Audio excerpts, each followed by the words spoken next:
बाबा उधर से एक बेल आ रहा है और वो आपको मार देगा, उधर मत जाना। छोटा बच्चा दौड़ कर आकर कहता है बाबा उधर मत जाइए, बाबा उधर मत पहुंचो। तुलसीदास जी ने कहा बेटा तू मुझे जानता नहीं है, तुझे ये मालूम नहीं है क्या कि मैंने चौपाई लिखी है कि सिया राम मैं सब जग जानी, करो प्रणाम जोर जुग पानी। क्या तुझे ये मालूम नहीं है कि मैंने इस संपूर्ण संसार में, ब्रह्मांड में, विश्व में भगवान का दर्शन करा है, राम को देखा है, हर जगह पर मैं राम का दीदार करता हूं। तो अगर बेल मुझे मारने आएगा तो उसमें भी तो राम ही होगा, तो बेल मुझे मार नहीं सकता बेटा। और बच्चे को समझाकर तुलसीदास जी आगे बढ़ गए। सामने से बेल आया, तुलसीदास जी को सींग पर उठाया, पटक दिया, पांव से रोंदा चले गया। तुलसीदास जी दौड़ते हुए आए, घाट पर बैठकर उन्होंने कलम उठाई और चौपाई काटने लगे। जैसे ही चौपाई काटने लगे तो हनुमान जी सामने आकर खड़े हो गए। हनुमान जी ने पूछा तुलसीदास क्या कर रहे हो? तुलसीदास जी बोले रामायण की चौपाई काट रहा हूं। कौन सी? सिया राम मैं सब जगह जाऊं। मैंने सब में राम देखा, हर एक में मैंने राम का दर्शन करा, इसलिए उस चौपाई को मैं काट रहा हूं। क्यों काट रहे हो? कि जब मैंने सब जगह राम को देखा, बेल में भी राम देखा, तो बेल ने मुझे क्यों मारा? हनुमान जी बोले रे तुलसीदास, तूने बेल में राम को देखा और वो बच्चा बोलने आया था कि उधर मत जा, तो उसमें राम नहीं देखा? राम तो उसमें भी था ना। जब बच्चा बोलने के लिए आ रहा है कि उधर ना जाइए, तो क्यों जा रहे हो? कई लोग कहते हैं भगवान नहीं आ रहा बचाने के लिए, क्या शंकर नहीं आ रहा बचाने के लिए? कई लोग कहते हैं भगवान गुरुदेव तुम्हारा शिव कहां गया, तुम्हारा भगवान कहां गया, तुम्हारा प्रभु कहां गया, कहां गए वो राम और कृष्ण, कहां गए शंकर, कहां गए वो देवता? हम कहते हैं कि बार बार आकर कभी प्रधानमंत्री जी, कभी मुख्यमंत्री जी, कभी कलेक्टर, कभी डीएसपी, कभी एसडीएम, कभी डॉक्टर, कभी पुलिस वाले बार बार तुम्हारे सामने आकर कह रहे हैं कि मुंह पर मास्क लगाओ, सैनिटाइज का प्रयोग करो, हाथ को बार बार धो, सोशल डिस्टेंसिंग बनाकर रखो। तो भगवान का ही तो रूप रखकर आकर बोल रहे हैं कि मत आप बाहर निकलो। उसके बाद भी तुम सारा नियम तोड़कर वही तुलसीदास जी जैसे कि बेल के सामने चले जा रहे हो, उस कोरोना महामारी में चले जा रहे हो। तो भगवान क्या करेगा? तुम खुद ही आगे बढ़कर ये कार्य करोगे और बाद में भगवान को दोष दो, तो भगवान को दोष क्यों लगे? क्यों लगे? किस लिए?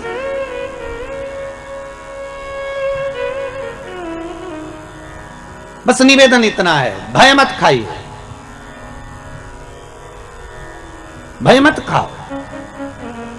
कमाने के लिए जिंदगी पड़ी हुई है, पूरा जीवन कमाने के लिए रहा है और खूब कमाओगे, फैक्ट्रियां भी 4 लगा लोगे, दुकान भी खोल लोगे, जायदाद भी बढ़ा लोगे, सब हो जाएगा। पर कब होगा?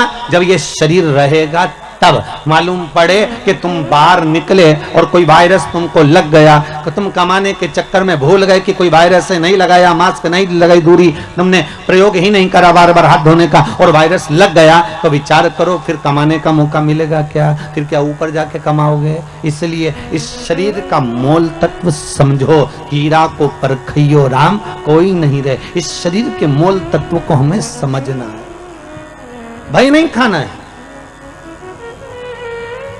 हमें डरना नहीं है।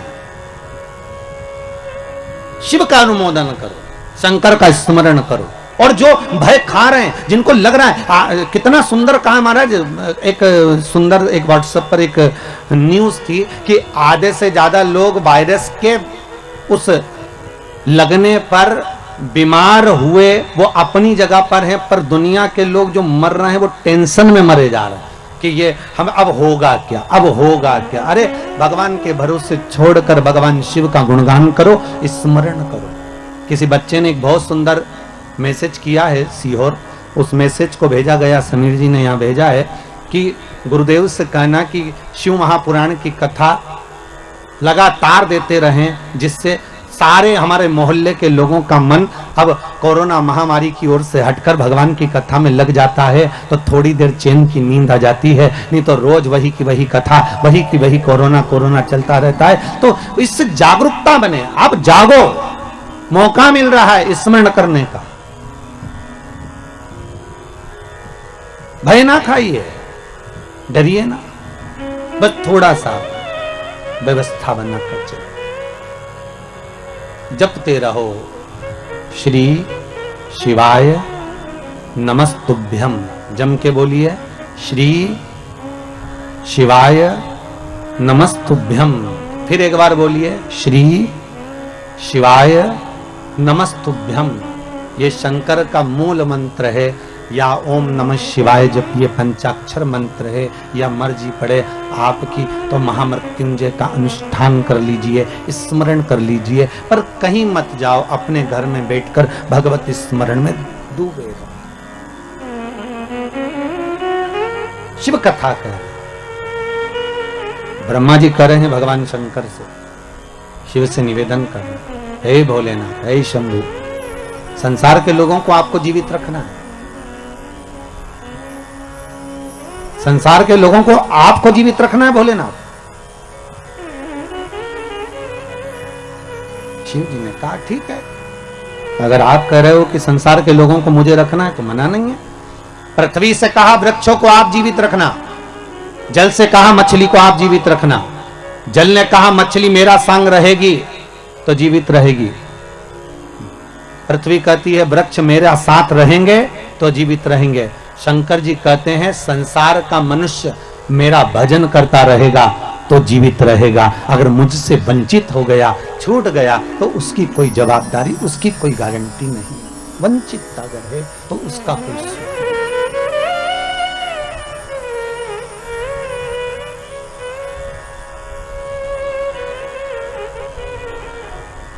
शिव स्मरण करें, शिव का अनुमोदन करें। भगवान शिव कह रहे हैं आप क्यों चिंता करते हो? ब्रह्मदेव, आपका कार्य है सृष्टि का निर्माण करना, आप निर्माण करें। तो ब्रह्मा जी के मन में आया कि मैं सृष्टि तो बना दूंगा, मना नहीं है, पर इस सृष्टि का निर्माण तो मैं कर दूं, पर दिक्कत केवल इतनी सी है कि सृष्टि बनाने के बाद इस सृष्टि को चलाने वाला कौन होगा, इस सृष्टि का निराकरण कौन करेगा, और कौन संसार के सागर में, इस मानव शरीर में हो सकता है कि इस संपूर्ण विश्व सागर में किसी को तन की तकलीफ हो, किसी को मन की तकलीफ हो और किसी को धन की तकलीफ हो, उसकी पूर्ति कौन करेगा? मान लो अगर मैंने बना भी दिया इस संसार सागर को, ब्रह्मा जी कर रहे हैं, अगर मैंने बना दिया इस संपूर्ण सागर को, अगर मनुष्य की देह भी बना दी तो इसका भरण पोषण करने वाला कौन होगा?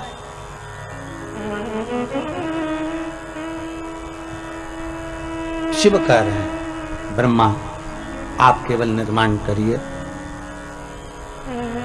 बाकी का सब शिव कह रहे हैं कि मेरे ऊपर छोड़ दी, आप मेरे ऊपर छोड़ दो।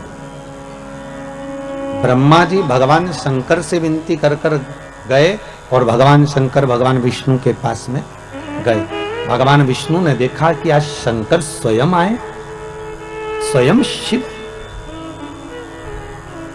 हमेशा भगवान शिव के पास में भगवान विष्णु पहुंचते थे, हमेशा। और आज स्वयं त्रिकालदर्शी शंकर भगवान विष्णु के यहाँ, तो भगवान विष्णु उठकर खड़े हो गए कि भोलेनाथ आए हैं, आइए प्रभु पधारो, आपका आगमन हुआ है नाथ।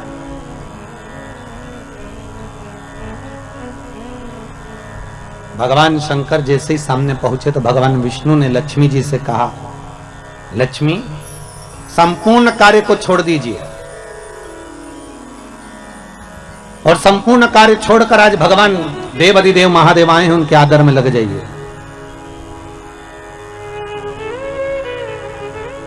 बड़ी मुश्किल से आए हैं, बड़ी मुश्किल से प्राप्त हुए हैं, जाओ इनके आदर में, इनके सम्मान में, इनके सत्कार में लग जाओ, जाइए। लक्ष्मी जी सबसे पहले अगर कहीं गई तो माता लक्ष्मी ने, जैसे भगवान विष्णु ने कहा कि इनका आदर करो, सम्मान करो, सत्कार करो, तो लक्ष्मी जी अगर सबसे पहले अगर कहीं गई तो माता पार्वती के पास गई और जगत जननी जगदम्बा पार्वती जी ने पूछ लिया, लक्ष्मी कैसे आना हुआ, क्या बात है, तुम्हारे आने का कारण क्या है, तुम क्यों आई हो? लक्ष्मी जी बोली, पार्वती आज भगवान भूत भावन भूतेश्वर भगवान शंकर, आज त्रिलोकी का नाथ त्रिकालदर्शी कैलाशी अविनाशी शिव बैकुंठ में आए। पार्वती जी बोली कि शंकर और बैकुंठ,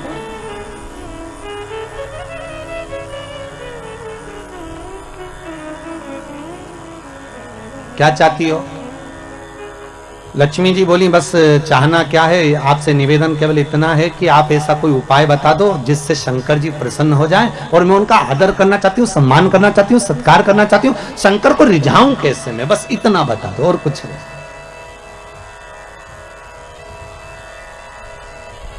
मैं भूत भावन भूतेश्वर को रिझाऊं कैसे, मैं शंकर जी को मनाऊं कैसे, बस इतना बता। पार्वती जी के मुख से निकल गया कि एक लोटा पानी भर लो और शंकर जी पे उंडेल दो, शिव जी पे चढ़ा दो, बस शंकर तो राजी हो जाएंगे। इससे ज्यादा शंकर को चाहिए क्या? अब लक्ष्मी जी ने बड़े मन से पार्वती से कहा कि शंकर को पानी तो चढ़ा दूंगी मैं, पर एक निवेदन करूं मैं कि शिव को कौन सा जल प्रिय लगता है, हम शंकर को कौन सा जल चढ़ाने की शंकर प्रसन्न हो जाए।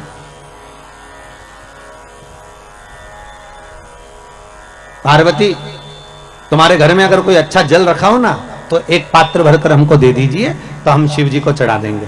और शिव महापुराण की कथा बार बार कहती है कि मंदिर जाओ तो मंदिर का लोटा उठाकर मंदिर का ही पानी भरकर मंदिर के शंकर को मत चढ़ाओ।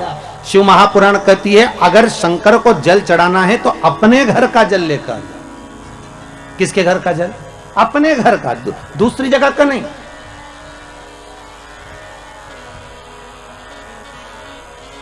आपके द्वारा लाया गया, आपके द्वारा लेकर गया हुआ जल।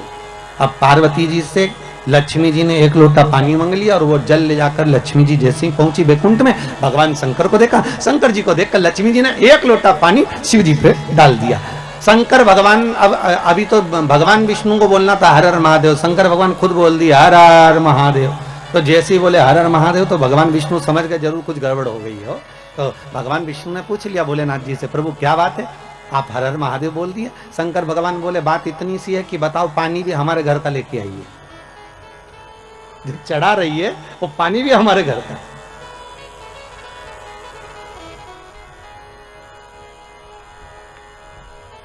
अरे कभी कंस के जन्म की कथा सुनी होगी आप लोगों ने भागवत जी में, कि कंस का जन्म क्यों हुआ।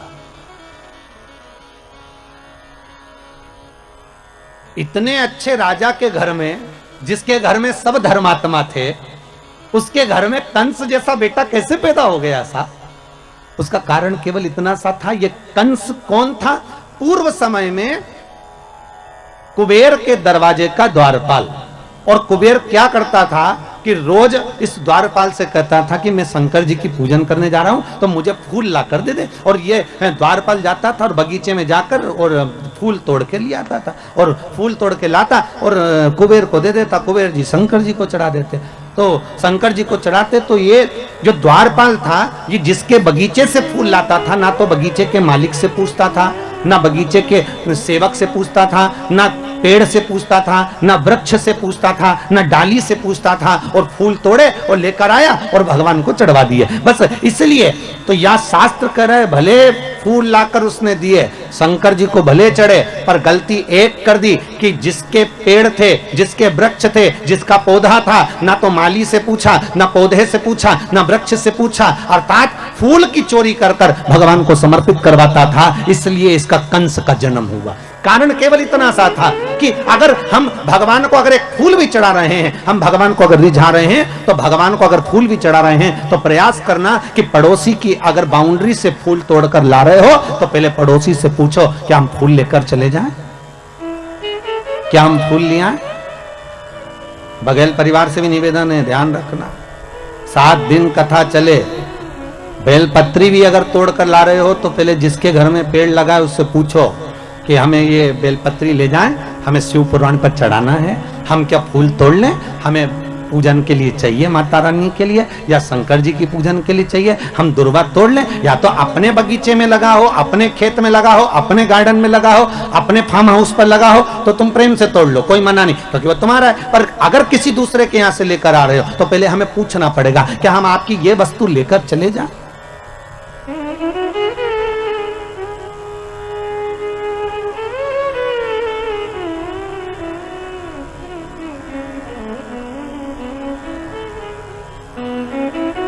पूछना पड़ेगा। अब ऐसे तो एक माताजी की चप्पल खो गई और माताजी ने कहा गुरुजी हम तो तुम्हारी कथा सुनने आए थे और हमारी चप्पल चोरी चली गई। मैंने कहा अच्छा है, भगवान ने कृपा कर दी, तेरे वैसे समय बेकार चल रहा था, तेरा शनि राहु केतु दूसरा ले गया, अच्छा हुआ, भगवान ने बड़ी कृपा करी तेरे ऊपर। फिर तुम कैसे गई? आओ हम दूसरे की ले गए। मैंने कहा हे भगवान, खुद का शनि गया था, दूसरे का केतु पकड़ लाई। अब लाभ क्या हुआ ये बताओ, सुख की अनुभूति क्या हुई है? हमें नहीं चाहिए। हम अगर भगवान को रिझा रहे हैं ना महाराज, तो शिव महापुराण की कथा कहती है अगर भगवान को रिझा रहे हो, तुम्हारे पास में कुछ है तो ठीक है, नहीं है तो ठीक है। शंकर को एक लोटा पानी हो तो चढ़ा दो, घर का हो तो चढ़ा दो, अगर पानी भी नहीं है तो शिव को रिझाने के लिए 3 बार ताली बजा दो, चल जाएगा। इतना भी नहीं है तो बेलपत्र चढ़ा दो, बेलपत्र भी नहीं है तो शंकर पे चढ़ी हुई बेलपत्र उठाकर धोकर वापिस शंकर को चढ़ा दो, और बेलपत्री भी नहीं है तो शंकर को प्रणाम कर लो। इतना भी नहीं कर सकते कि मंदिर के अंदर भी नहीं जा सकते तो मंदिर के दरवाजे को प्रणाम कर लो, मंदिर के दरवाजे को भी प्रणाम नहीं कर सकते तो मंदिर के शिखर को प्रणाम कर लो। शिखर दर्शनम सर्व पाप नाशनम, बस इतना भी कर लिया और ये भी नहीं कर सकते तो शिव महापुराण की कथा कहती है भूल से भी शंकर के मंदिर के सामने से निकल कर चले जाओ तो भी शंकर करुणा कर देता है, तो भी शिव कृपा कर देता है। मात्र निकल कर जाने पर भी शिव की करुणा शिव की कृपा हो जाती है। मात्र उसके दरवाजे के सम्मुख से निकलकर चलेगा वही सुख हो गया।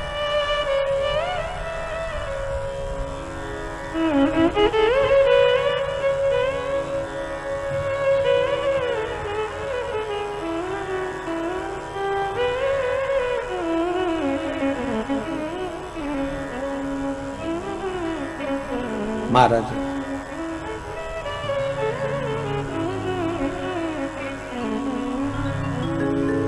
काहे की नैया बनी कौन है खिवैया,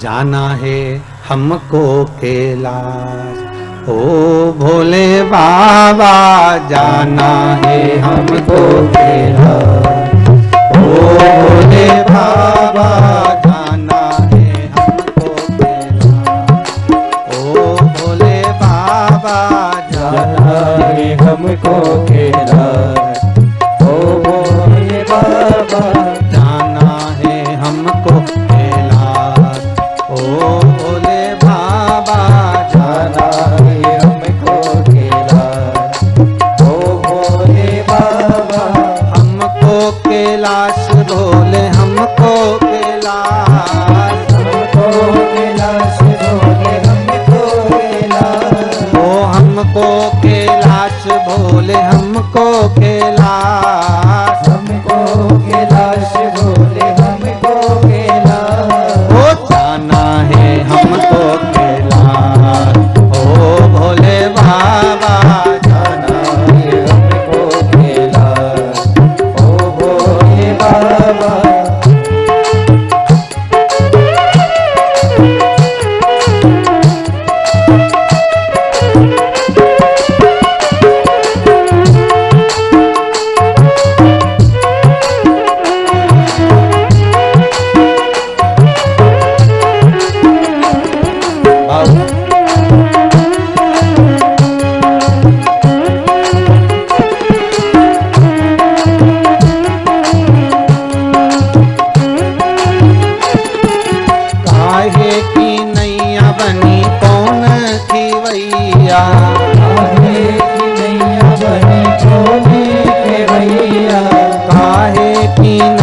बनी कौन खिवैया, काहे की नैया बनी कौन के भैया, अरे कौन लगा देगा पार। ओ भोले बाबा भोले लगा देगा पार। ओ भोले बाबा ओ जाना है हमको कैलाश। ओ भोले बाबा जाना है हमको कैलाश। ओ भोले बाबा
चंदन की नैया बनी भोले जी खिवैया। चंदन की नैया बनी भोले जी के भैया। चंदन की नैया बनी राम जी खिवैया। चंदन की नैया बनी राम जी के भैया। अरे भोले लगा देंगे पार। ओ भोले बाबा भोले लगा देंगे पार। ओ भोले बाबा जाना है हमको कैलाश। ओ भोले बाबा जाना है हमको कैलाश।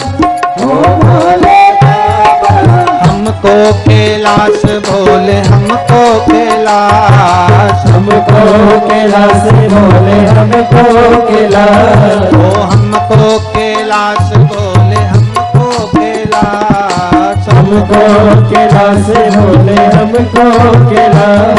ओ जाना है हमको कैलाश। ओ भोले बाबा जाना है हमको कैलाश। ओ भोले बाबा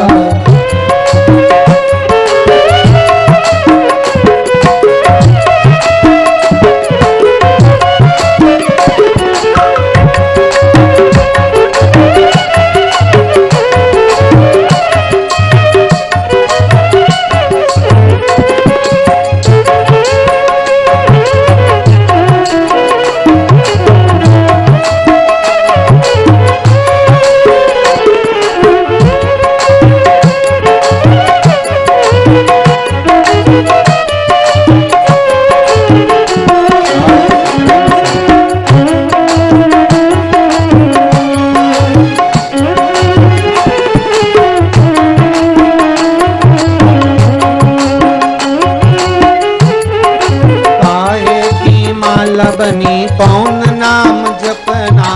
काहे की माला बनी कौन नाम जपना। काहे की माला बनी कौन नाम जपना। काहे की माला बनी कौन नाम जपना। अरे कौनो लगा देगा पार। ओ भोले बाबा भोले लगा देगा पार। ओ भोले बाबा ओ जाना है हमको कैलाश। ओ भोले बाबा जाना है हमको कैलाश। ओ भोले बाबा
की माला बनी राम नाम जपना, तुलसी की माला बनी राम नाम जपना, तुलसी की माला बनी राम नाम जपना, तुलसी की माला बनी राम नाम जपना। अरे भोले लगा देंगे पार, ओ भोले बाबा भोले लगा देंगे पार, ओ भोले बाबा ओ जाना है हमको कैलाश, ओ भोले बाबा जाना है हमको कैलाश, ओ भोले बाबा ओ जाना है हमको कैलाश, ओ भोले बाबा जाना है हमको कैलाश, ओ भोले बाबा जाना है हमको कैलाश, ओ भोले बाबा जाना है हमको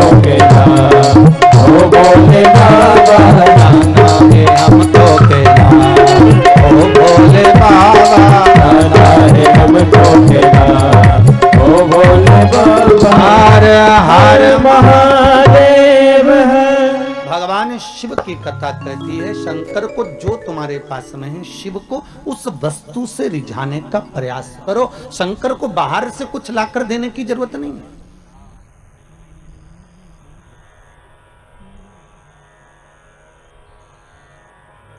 करो मंत्र जाप, करो नाम जाप। अरे भाई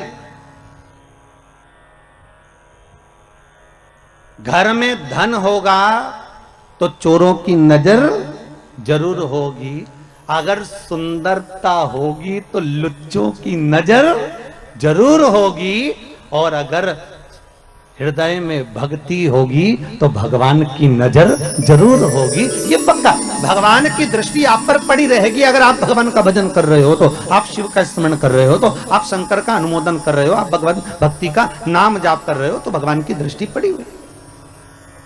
करो भजन बस। भगवान शिव ने जैसे कहा हर हर महादेव, भगवान विष्णु समझ गए जरूर कुछ बात हो गई है महाराज। हर हर महादेव शंकर जी बोले मतलब भगत बोले चल जाए, पर भगवान बोले तो नहीं चले हो। और आज तो भगवान खुद बोल रहे हैं हर हर महादेव, तो भगवान विष्णु ने पूछ लिया। अब मन में बात रह भी नहीं चाहिए, रख के करो क्या। एक गुरु के सामने, माता पिता के सामने, घर के बुजुर्गों के सामने, घर के बड़े के सामने अपने दिल की बात कह देना चाहिए। और अगर किसी से नहीं कहो ना तो गुरु से तो कह दो। ये अपने जो इष्ट हैं, अपन जिनको मानते हैं, अपन जिसको पूजते हैं, उसके सामने कह दो।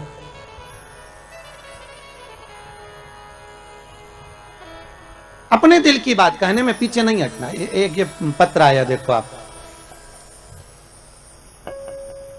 नरेंद्र कुमार जी पांडे हैं, प्रतापगढ़ से हैं आप। महाराज जी, पांडे जी कहाँ बैठे हैं? अच्छा आप ही आए।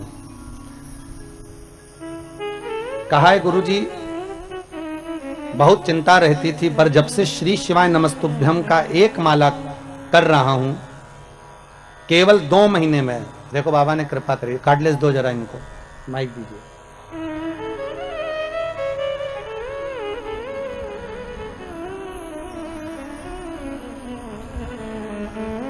केवल 1 महीने में ऐसी बाबा ने कृपा कर दी कि सोचा भी नहीं था। पांडे जी कहां से आया? मैं गुरुवर प्रतापगढ़ सदर बाजार से आया हूँ जी। और मैं बहुत भाग्यशाली हूँ। मैंने अपने जन्म में सोचा नहीं था कि आपके दर्शन होंगे। नहीं बाबा की, मैं कृतार्थ हो गया और मैं बघेल परिवार का ऋणी रहूंगा आजीवन, जिन्होंने ये प्रोग्राम रखा और आज तक आने का मौका दिया। बाबा की ये तो कृपा है। आपको भगवान शंकर का श्री शिवाय नमस्तुभ्यम का जाप क्या फल देगी, आप खुश होकर मेरे को जरूर बताएं। बाबा जी मैं कुछ नहीं कह सकता, मेरे पास शब्द नहीं है। आपने जो गुरु मंत्र दिया है, मैं मरते दम तक इसको छोड़ूंगा नहीं। श्री शिवाय नमस्तुभ्यम को जी, मैं बिना इसको किए घर से नहीं निकलता बाबा। जी, बाबा की कृपा है ये तो। भोलेनाथ बहुत कृपा कर रहे हैं मेरे ऊपर और ये सब आपका दिया हुआ है बाबा। मैं आपको फिर से साष्टांग करता हूँ। नमः शिवाय। बैठिए बैठिए पंडित जी। बहुत सुंदर सुंदर प्रसंग आपने आपके पत्र में लिखा है कि मेरी बेटी का एग्जाम में भी पास हो गई, उसका बहुत कुछ फल मुझे मिला है। ना आपसे हमारा कभी मिलना हुआ, ना आप हमें जानते, बस केवल टीवी चैनल के माध्यम से आपने कथा सुनी है और उस मंत्र को जपा जिस मंत्र को इस शिव महापुराण का गुरु मंत्र कहा जाता है। भागवत का मूल मंत्र है ओम नमो भगवते वासुदेवाय और शिव महापुराण का मूल मंत्र है श्री शिवाय नमस्तुभ्यम। हम बार बार लोगों से कहते हैं अगर दुख आया है ना, तकलीफ आई है ना, कष्ट आया, माना ये कोरोना जैसा वायरस आ गया, कई लोगों के प्राण छूटे जा रहे हैं, उनसे निवेदन है इस मंत्र को मत छोड़ो, आप जपते रहो साहब,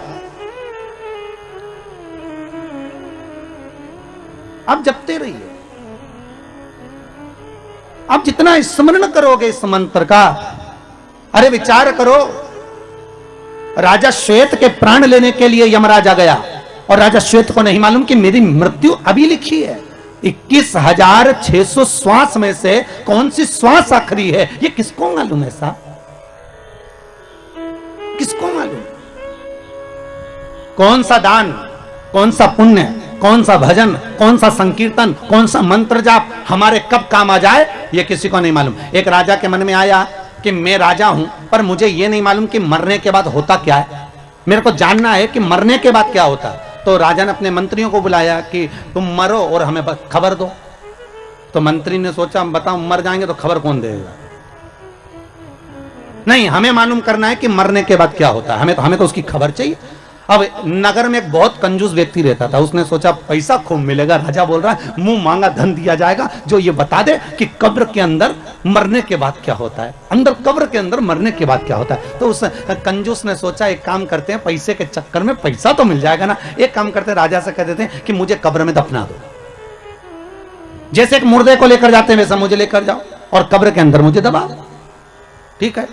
फिर मैं आपको 7-8 दिन बाद बता दूंगा कि अंदर हुआ क्या, बस थोड़ी सी सरंग छोड़ देना, उसमें से हवा अंदर आती रहे, मैं फिर 10 दिन बाद बता दूं, ठीक। राजा ने कहा कर दो। कंजूस ने सोचा मुंह मांगा धन मिलेगा। इतने में कंजूस जैसे ही जाने लगा तो एक व्यक्ति उसके सामने कटोरा लेकर खड़ा हो गया, भैया कुछ दे दे, भूख लगी है भैया कुछ दे दे। अब ये कंजूस तो कंजूस, अठन्नी नहीं दे किसी को, इतना बड़ा कंजूस। वो पीछा पकड़ लिया, उसने पांव पकड़ लिया, भैया 1 रुपया दे दे रे भैया, कुछ दे दे भैया, चवन्नी दे दे, भूख लग रही है भैया, भोजन दे दे। इसको गुस्सा आई, इसने कचरा पड़ा था, बहुत सारी पेड़ की पत्तियां पड़ी थी, सूखी पत्तियां, इसने उठा के उसके कटोरे में डाल दी, ले खा ले, और गुस्से में डालकर ये चला गया। और इसको लोग बांध बुंदा के ले गए, कब्र में दफना दिया, अंदर एक पाइप डाल दिया और उस पाइप में से बस इसको श्वास लेने के लिए छोड़ दिया। अब सब छोड़ छुड़ा के उसको दबा के चले गए। अब दबा के चले गए, एक दिन तो निकल गया, दूसरे दिन जो पाइप दिया था उसमें सांप घुसने लगा। अब जैसे सांप घुसने लगा बापड़े के प्राण छूटने लगे। भगवान पैसे के चक्कर में अच्छे मरे दादा, अब मर जाएंगे तो राजा को बताने कैसे आएंगे, और बताएंगे नहीं तो रुपया कैसे मिलेगा। अब सांप अंदर घुसे, इसके प्राण छूटे।